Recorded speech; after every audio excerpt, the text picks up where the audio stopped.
Hello दोस्तों, मैं खुशबू सिंह आप सभी का एडुज्ञान लर्निंग एकेडमी पे स्वागत करती हूँ। आज के इस लेसन में हम मैप सीरीज़ का पार्ट 2 कवर करने वाले हैं। पार्ट 2 में हम कवर करने वाले हैं minerals.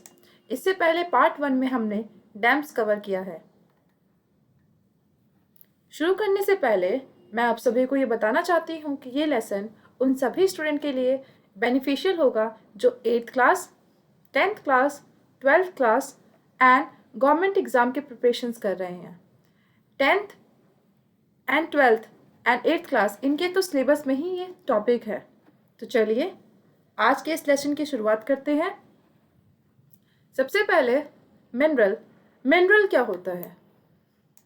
Mineral is an aggregate मतलब combination of two or more element। ये एक naturally occurring substance है and अर्थ सरफेस पे मिनरल ओर की फॉर्म में प्रेजेंट रहते हैं।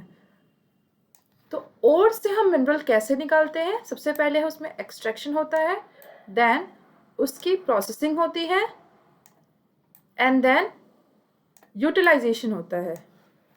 तो हम ओर को क्या करते हैं? पहले एक्सट्रैक्ट करते हैं, देन प्रोसेस करते हैं एंड देन यूटिलाइज करते हैं। अब availability and per capita consumption of mineral एक इम्पॉर्टेंट इंडिकेटर है इस चीज़ के लिए कि इकोनॉमिक डेवलपमेंट कंट्री का कैसा है। जैसे कि कुछ कंट्री में रिजर्व मिनरल्स के अच्छे हैं, जैसे कि अफ्रीका,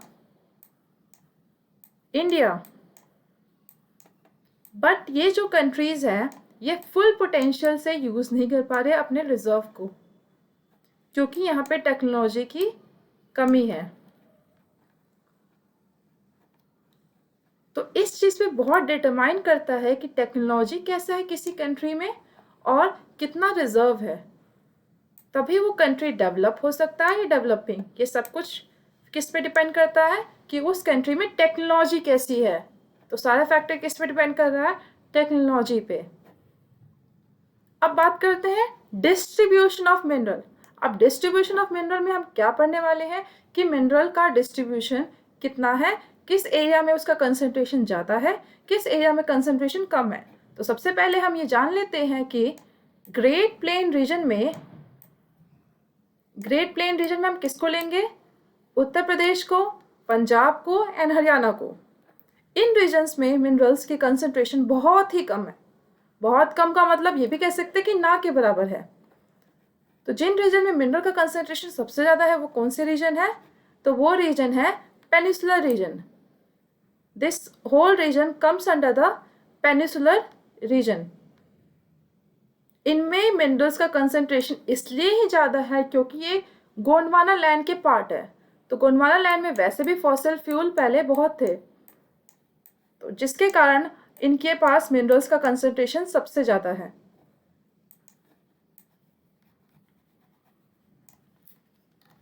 तो बात कर लेते हैं कि डिस्ट्रीब्यूशन कैसा है इंडिया में। तो सबसे पहले नॉर्थ ईस्टर्न बेल्ट से झारखंड, ओडिशा एंड वेस्ट बंगाल के पास आयरन ओर या मिनरल का कंसंट्रेशन सबसे ज़्यादा है। कहते हैं इस बेल्ट में सबसे ज़्यादा आयरन ओर एंड स्टील का कंसंट्रेशन है। देन सेंट्रल बेल्ट पे कौन कौन से रीजन आते हैं? छत्तीसगढ़, मध्य प्रदेश, आंध्र प्रदेश, महाराष्ट्र एंड तेलंगाना। अब ये रीजन सेंट्रल बेल्ट से हैं जिनके पास मिनरल का कंसंट्रेशन सबसे ज़्यादा है। देन साउथ वेस्टर्न बेल्ट से कर्नाटका, गोवा एंड केरला। कर्नाटका में गोल्ड माइंस है। आप सबने KGF मूवी तो देखी होगी।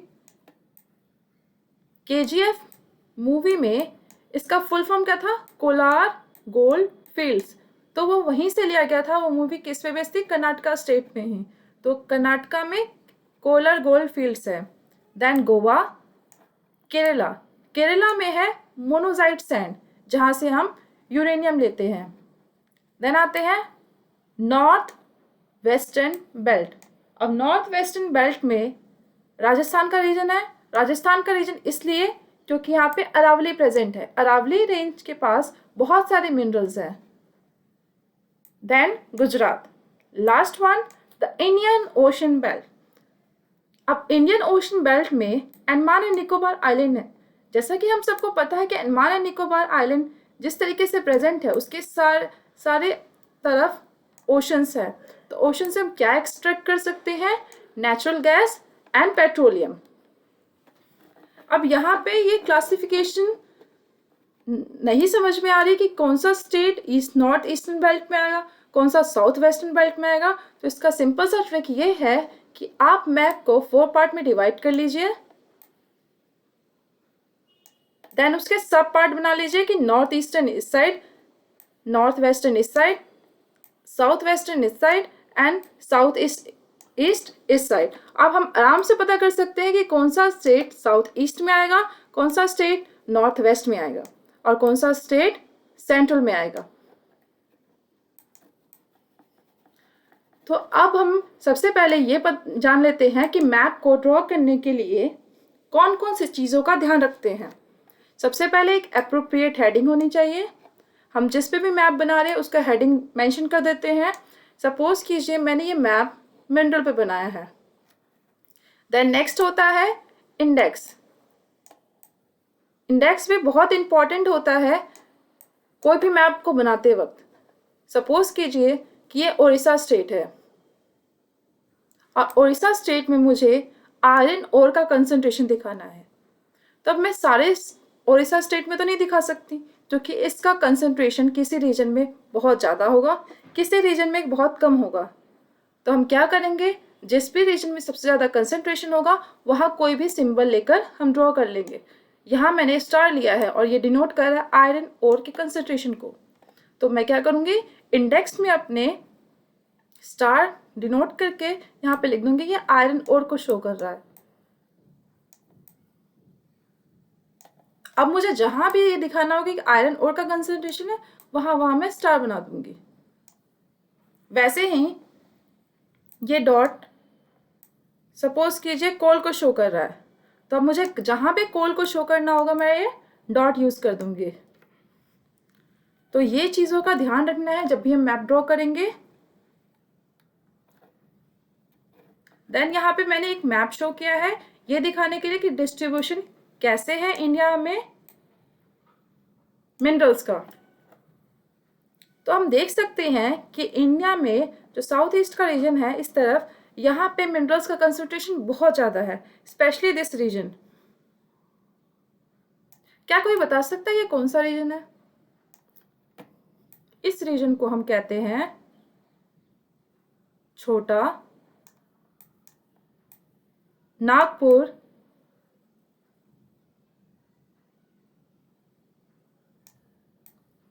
रीजन। ये रीजन कौन सा है? छोटा नागपुर रीजन।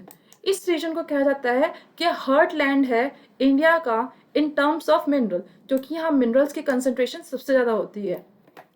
एक और चीज़ इसके बारे में ये बात कही जाती है कि जो छोटा नागपुर प्लेटू है वो रूर है, रूर रीजन ऑफ इंडिया। इसको रूर रीजन क्यों कहा जाता है? जो कि रूर एक प्लेस है जर्मनी में जहाँ पे आयरन एंड स्टील का प्रोडक्शन सबसे ज़्यादा होता है। वहीं से ये ऑडी या BMW बन के आती है। तो वो रीजन का हमने कंपैरिजन किया है अपने इंडिया में, इसलिए हमने छोटा नागपुर रीजन को ये कहा है रूर रीजन ऑफ इंडिया। ये बहुत इंपॉर्टेंट क्वेश्चन है, बहुत सारे एग्जाम में पूछे जाते हैं। तो इस चीज़ का ध्यान रखिएगा कि जो छोटा नागपुर प्लेटू रीजन है सबसे पहले वो हार्टलैंड है इंडिया का in terms of mineral, second वो रूर रीजन ऑफ इंडिया भी है। अब कवर कर लेते हैं classification of mineral.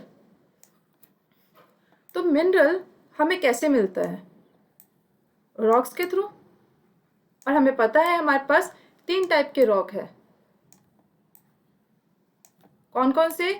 Igneous rock, metamorphic rock and sedimentary rock.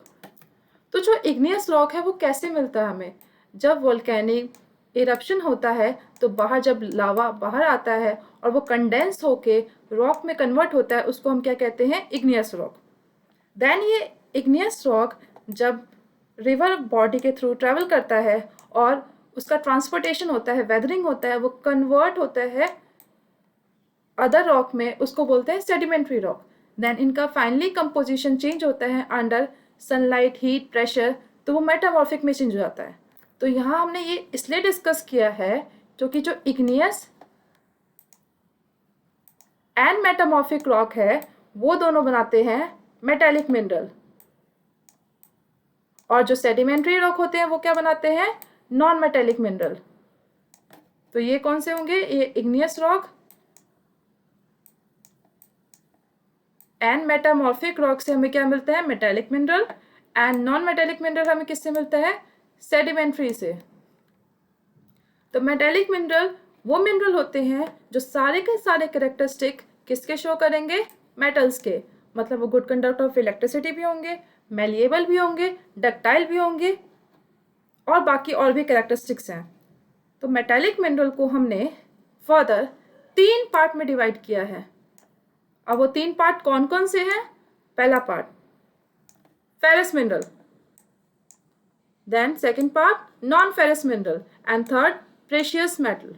अब फेरस मिनरल का क्या मतलब है, फेरस मिनरल का मतलब ये है कि जिसके पास आयरन की कंटेंट है, जैसे कि iron ore, manganese and nickel. And non ferrous mineral वो मिनरल है जिसके पास आयरन के कंटेंट नहीं है, जैसे कि copper, bauxite and lead. Precious metal का हम कैसे यूज करते हैं, प्रेशियस मेटल का जनरली यूज क्या होता है, ज्वेलरीज में जो लेडीज यूज करती है, तो उसके अंदर क्या आते हैं, gold and silver. Then non metallic mineral में क्या आते हैं, mica and limestone. Energy resources में आते हैं coal, petroleum and natural gas, जिन मिनरल्स का यूज हम एनर्जी जनरेशन के लिए करते हैं। उन एनर्जी जनरेशन में जैसे कि कोल है वो इलेक्ट्रिसिटी प्रोड्यूस करने के काम आता है, petroleum, natural gas and so on. तो फेरस मिनरल को पढ़ते हैं। फेरस मिनरल क्या होता है, अभी हमने पढ़ा कि फेरस मिनरल का मतलब जिसके पास आयरन का कंटेंट है, आयरन का कंटेंट है। तो आयरन का कंटेंट किन किसके पास था, आयरन ओर एंड मैग्नीज। ये एक बेस प्रोवाइड करते हैं किसके लिए, मेटलर्जिकल इंडस्ट्री के लिए। देन आयरन ओर को कहा जाता है कि बैकबोन है। बैकबोन इसलिए है क्योंकि ये रॉ मटेरियल का काम करते हैं। जो भी इंडस्ट्री है उसका रॉ मटेरियल कहाँ से मिलता है हमें, आयरन ओर से। जैसे कि अब हमें कार इंडस्ट्री को लेते हैं, कार भी मैन्युफैक्चर करने के लिए हमें रॉ मटेरियल में आयरन तो चाहिए, और बाकी बहुत सारे जैसे आयरन के डोर हो गए, बहुत चीज़ें हैं जो डिपेंड करते हैं आयरन पे। अब आयरन की क्वालिटी, क्या कह सकते हैं कि आयरन का कंटेंट कितना है उसके अंदर, उस बेसिस पे हमने आयरन ओर को 4 पार्ट में डिवाइड किया गया है। पहला पार्ट है magnetite, second haematite, third limonite and fourth siderite. अब हेमेटाइट जो है उसको हम कहते हैं ब्लैक ओर। ब्लैक ओर कहते हैं इसलिए मैंने यहाँ पे ब्लैक कलर से डिनोट किया। ये ऐसे मैग्नेटाइट ऐसे ओर है जिसमें 70 से ज़्यादा % आयरन का होता है, बाकी इम्प्योरिटीज होती है। वैसे तो इसके अंदर आयरन का कंटेंट बहुत होता है, बट ये इंडिया में बहुत कम अवेलेबल है, इसके ओर बहुत कम अवेलेबल है। सिर्फ और सिर्फ कहाँ अवेलेबल है, तमिलनाडु, कर्नाटका, आंध्र प्रदेश एंड केरला। नेक्स्ट है हेमेटाइट। हेमेटाइट किस कलर का होता है, रेडिश कलर का। इसमें 60 to 70% किसका कंटेंट होता है, आयरन का, और ये कहाँ पाए जाते हैं, झारखंड, ओडिशा, मध्य प्रदेश एंड कर्नाटका। हेमेटाइट ओर में आयरन का कंटेंट कम होता है, बट ये इंडिया में वाइडली यूज होते हैं क्योंकि इनकी प्रेजेंस इंडिया में सबसे ज़्यादा है। मैग्नेटाइट की प्रेजेंस कम है पर हेमेटाइट की प्रेजेंस ज़्यादा है। देन नेक्स्ट है लिमोनाइट। अब लिमोनाइट में आयरन का कंटेंट कितना है, 40 to 60%, जिसमें आयरन का कंटेंट है, बाकी सारे इम्प्योरिटीज होते हैं। लिमोनाइट का कलर कौन सा होता है? येलोइश, येलोइश कलर के प्रेजेंट होते हैं जो, और वो लिमोनाइट और होते हैं। वो कौन कौन सी जगह में मिलते हैं? Himachal Pradesh, west Bengal and Uttar Pradesh. Then last one आते हैं सिड्राइट। सिड्राइट में इम्प्योरिटीज ज़्यादा होती है और आयरन का कंटेंट कम होता है, इसलिए हम इसको यूज़ नहीं करते क्योंकि हमें इससे कोई भी प्रॉफिट नहीं मिलता। जहाँ प्रॉफिट मिलेगा उसी और को हम यूज़ करते हैं, इसलिए इकोनॉमिकली एक्सट्रैक्टेबल नहीं है क्योंकि मोस्ट ऑफ द प्लेसेस में, इसलिए हम नहीं निकालते। देन आते हैं most important part of this lesson is कि प्रोडक्शन में स्टेट के क्या क्या रैंक है। तो रैंक 1 पे कौन सा स्टेट है? ओडिशा। ये रिसेंट डेटा है तो इन डेटा को ऐसे ही याद रखना है। तो फर्स्ट स्टेट कौन सा है? ओडिशा। सेकेंड स्टेट है छत्तीसगढ़, थर्ड स्टेट है कर्नाटका एंड फोर्थ स्टेट है झारखंड। तो हमें ऐसे याद रखना है कि रैंक 1 पे कौन है? ओडिशा। रैंक 2 पे कौन है? छत्तीसगढ़। रैंक 3 पे कौन है? कर्नाटका। एंड रैंक 4 पे कौन है? झारखंड। और इंडिया की क्या रैंक है वर्ल्ड में? तो इंडिया की आयरन के प्रोडक्शन में, आयरन ओर की प्रोडक्शन में इंडिया की रैंक है 4th। तो फर्स्ट किसकी है? कमेंट सेक्शन में कमेंट करके ज़रूर बताइएगा। तो ओडिशा में हमें अब ये नहीं मार्क करना कि ओडिशा स्टेट में पूरी जगह आयरन ओर है, पर्टिकुलर डिस्ट्रिक्ट का भी मार्क करना है। तो पर्टिकुलर डिस्ट्रिक्ट में कौन सा डिस्ट्रिक्ट है? तो डिस्ट्रिक्ट का नाम है मयूरभंज। मयूरभंज डिस्ट्रिक्ट है, पर कौन से माइन से निकालते हैं हम? बदम पहाड़ माइन से निकालते हैं मयूरभंज में। देन है केंदुझर। केंदुझर के पास हाई ग्रेड आयरन ओर है। देन है सुंदरगढ़। सुंदरगढ़ में भी आयरन ओर का कंसंट्रेशन है। किस स्टेट में? उड़ीसा में। तो उड़ीसा के लिए हमें सिर्फ 3 डिस्ट्रिक्ट के नाम याद रखने हैं। देन छत्तीसगढ़। छत्तीसगढ़ में Bailadila mines in Bastar district जिसके पास हाई ग्रेड आयरन ओर है। Then Dalli Rajhara in Durg district. And next one is Karnataka. Karnataka में 3 डिस्ट्रिक्ट्स है, Bababudan hills, Bellary hills and Kudremukh. Then last one is Singhbhum district. Singhbhum district में नाममोंते एंड डाल्टनगंज माइंस है जहाँ पे आयरन ओर मिलते हैं। अब मैंने आयरन ओर माइंस को मैप पे शो कर दिया जिससे आपके लिए आसानी हो ये याद रखने के लिए कि मैप कैसे ड्रॉ करना है।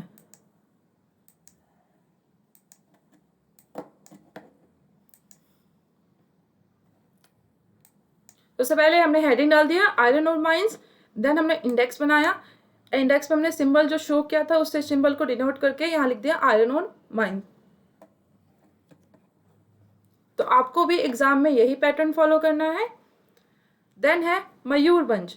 मयूरभंज किस स्टेट में है? तो उड़ीसा स्टेट में है। देन है बेलाडीला एंड दुर्ग डिस्ट्रिक्ट, ये है छत्तीसगढ़ में। छत्तीसगढ़ में एक और था डल्ली राजहरा, वो किसके डिस्ट्रिक्ट में था? दुर्ग डिस्ट्रिक्ट में ही। तो हम इसको ऐसे याद रख सकते हैं, C for Chhattisgarh, B for Bailadila mines and D for Durg district. तो क्या हो गया? CBD। इसको भी ऐसे याद कर सकते हैं, Om, OM Om, O for Orissa, M for Mayurbhanj. अब यहाँ पे आते हैं कर्नाटका।